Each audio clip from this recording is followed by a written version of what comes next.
Évangile de Jésus-Christ selon saint Jean. La messe, célébration essentielle de l'Église catholique. Celle-ci reconnaît une trentaine de rites liturgiques à travers le monde. En Suisse, c'est la forme ordinaire du rite romain, instaurée sous le pape Paul VI en 1963, qui prédomine.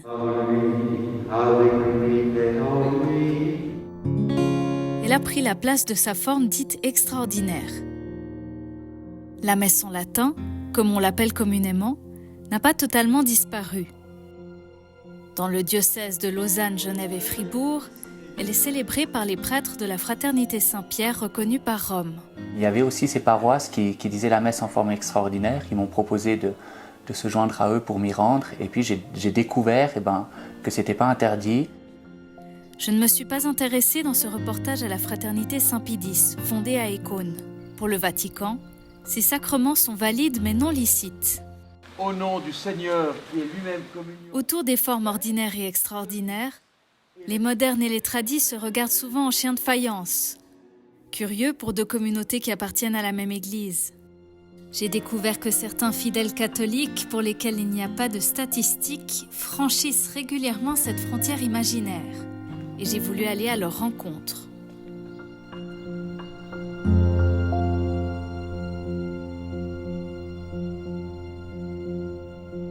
Dans mes recherches, je suis entrée en contact avec l'un des rares prêtres, sinon le seul en Suisse romande, qui célèbre dans les deux formes. Je vais à Sion pour lui poser quelques questions.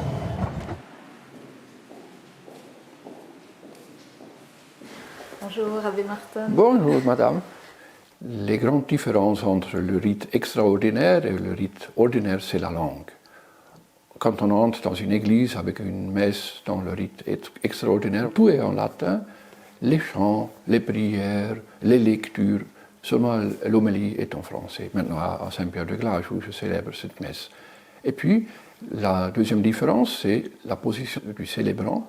Dans le rite ordinaire, le curé regarde les gens, c'est plutôt pour souligner la communauté, et dans le rite extraordinaire, il se tourne directement vers Dieu, il prend les gens avec lui et les porte devant Dieu. Je suis à Fribourg où je vais rencontrer ma première témoin qui se rend à la messe ordinaire et extraordinaire. Mon but, mieux comprendre quelles sont ses motivations et comment elle vit cette double pratique.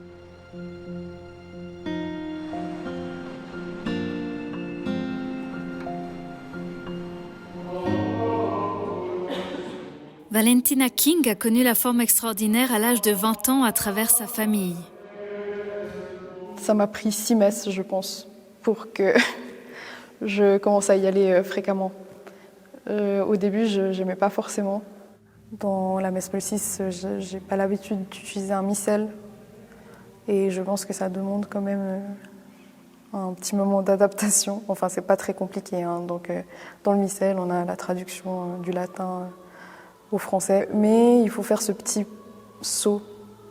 Le reste, c'est vraiment juste un élan de grâce qui te montre que oui, c'est très très beau, mais il y a quelque chose de profond. Et je voyais que ça m'aidait dans la prière.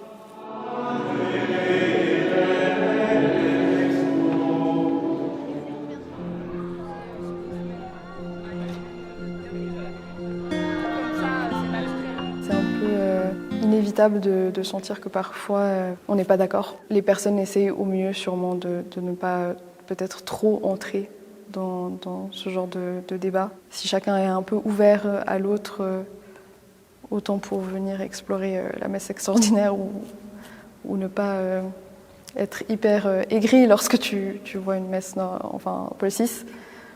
Oui, je pense que c'est un acte d'humilité. L'humilité de savoir qu'on ne connaît pas tout, autant dans l'une et l'autre.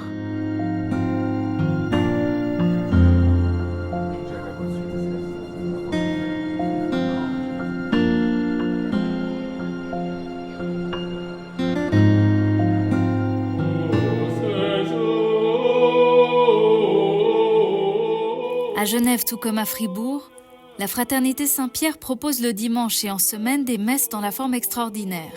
Le dimanche matin, une chorale de chants grégoriens attire de nombreux fidèles, mais aussi des personnes fréquentant les deux formes du rite romain. C'est le cas de la famille Bougot.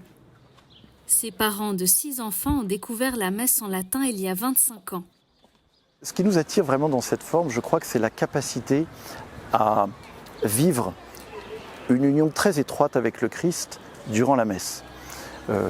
Le latin, le silence, le chant grégorien sont autant d'invitations à rentrer dans ce mystère.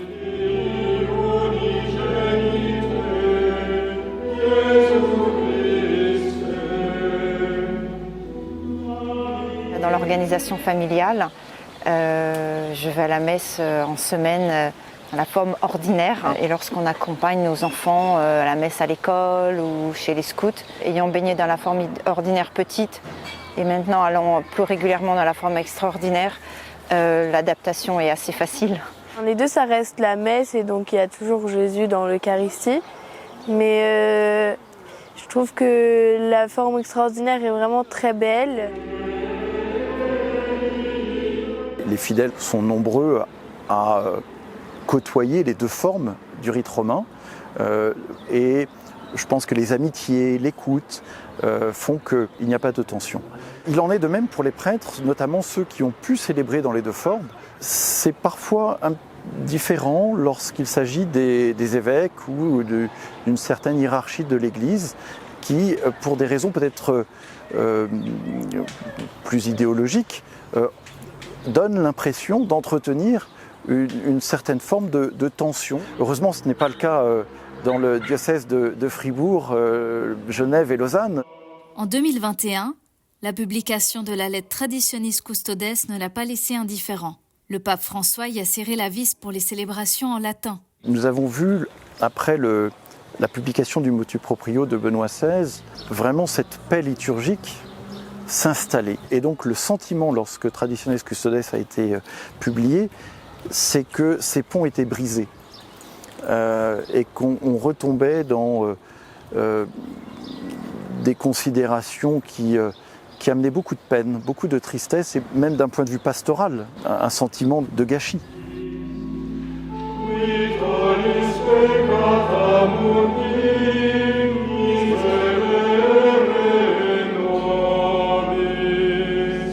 Mon hobby, c'est de diriger une chorale qui chante aussi bien dans des concerts que dans des messes. Le chant grégorien, c'est vraiment le cœur de ma vie musicale. C'est à travers la pratique du chant grégorien que je me suis réapproprié ma foi.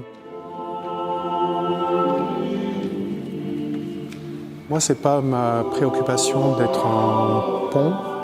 De fait, je le suis parce que je chante dans des messes des deux formes, mais c'est pas un but pour moi. Pour moi, l'important, c'est que je fasse ma musique, en tout cas comme chef de chœur, là où je suis. Et puis, j'entre pas dans ces débats, en fait. Il s'agit de progresser spirituellement là où on est. Et le pape Léon XIV saura-t-il rapprocher les deux communautés ? Je le connais très peu, mais j'ai eu une impression très favorable, le voyant apparaître, ses premiers mots, sa première messe, son premier discours aux journalistes, parce qu'il m'a paru quelqu'un de pondéré, de réfléchi et de sensible aussi. Donc je pense que pour résoudre les conflits, être pondéré, c'est une bonne chose.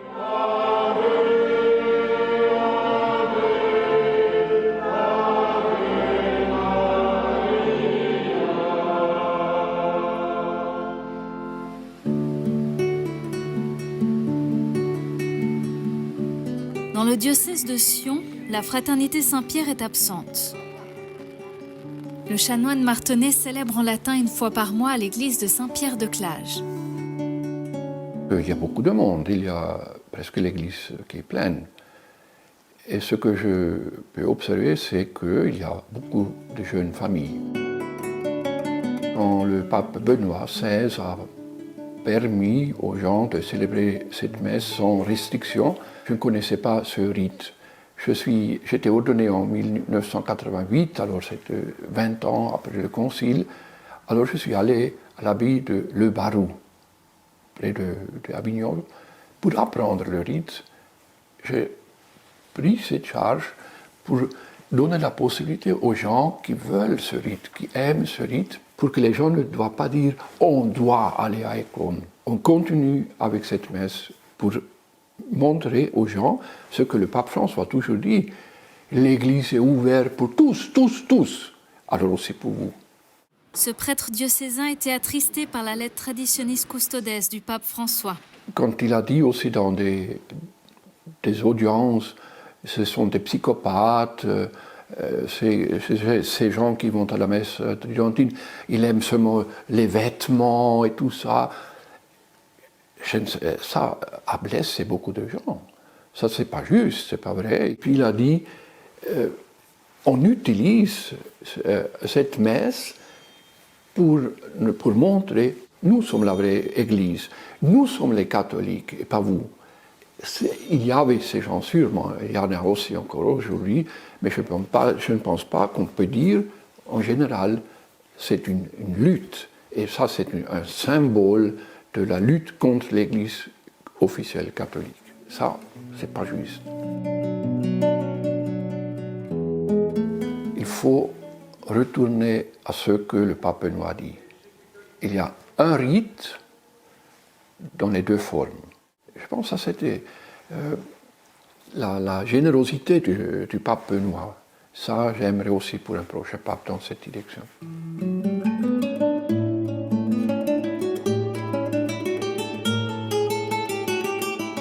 Je me trouve maintenant dans le village valaisan de Vernamiège, dans le Val d'Airain. C'est là qu'habite le dernier témoin de ce reportage. En famille, nous fréquentons au minimum la messe dominicale. Ma belle famille habite aussi à Genève, on leur rend visite régulièrement, donc on se rend de temps en temps par exemple à la basilique Notre-Dame à Genève. On a la messe à Vernamiège une fois par mois le samedi soir. On essaye d'être présent aussi à cette messe pour défendre l'ancrage de l'église dans le village. Et puis après, c'est vraiment en fonction de l'organisation du programme, on va un peu à gauche, à droite. On aime bien, lorsqu'on a la possibilité, aussi fréquenter la messe en forme extraordinaire, par exemple à Lausanne. Je ne connaissais pas du tout la forme extraordinaire avant de partir à Rome. Je dirais même qu'en Valais, on m'avait vraiment dit que c'était l'exclusivité d'Écône, de la fraternité Saint-Pédis, le latin, la soutane, tout ça. Et puis à Rome, j'ai rencontré d'autres gardes suisses qui avaient cette habitude, par exemple parce qu'ils habitaient Fribourg. J'ai découvert que c'était pas interdit et puis que c'était très beau. Actuellement, j'ai quand même une préférence pour la forme extraordinaire. Malheureusement, parce que je pense que la forme ordinaire, elle n'est pas célébrée comme elle a été prévue par les textes qui ont été écrits après le Concile Vatican II, notamment à travers la Constitution Sacrosanctum Concilium. Le prêtre célèbre de manière orientée toute la partie eucharistique, la messe est dite en latin, les chants sont en grégorien. Un ami dit, parce qu'on parle souvent de la forme extraordinaire en disant la messe de toujours, et un ami dit on oublie la messe de jamais, qui n'a jamais été célébrée comme elle a été écrite. Et je pense que de s'attarder un peu plus sur ce qu'a voulu vraiment le Concile par rapport à la nouvelle liturgie, ce serait un très bon entre-deux.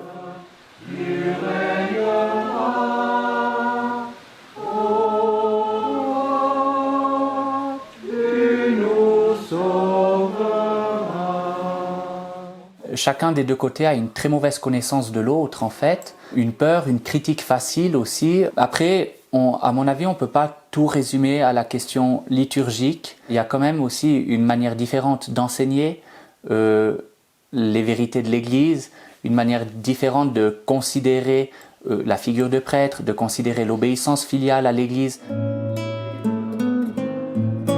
Un accès plus libéralisé à la forme extraordinaire permettrait à beaucoup de monde de déconstruire ces clichés et de se rendre compte aussi qu'on est les mêmes.